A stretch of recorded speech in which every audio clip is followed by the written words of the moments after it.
Why is it that when we say to people, oh, on this issue, the Hanafis have this opinion, the Shafis have this, the Malikis have this, that people who don't follow madhahib, they will say, oh, just follow Quran and Hadith. Why are you following madhahib?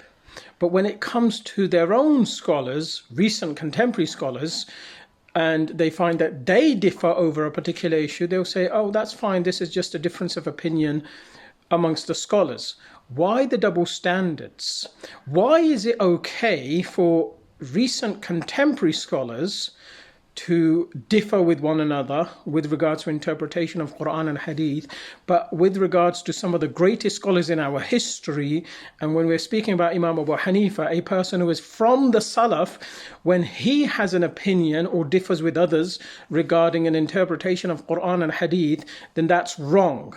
This is unacceptable. Justice dictates that you treat, first of all, you treat everybody with the same standard, but also Sunnah dictates that when a scholar is from the Salaf, you give that scholar far more priority and you give far more credence and importance to the opinions of that scholar.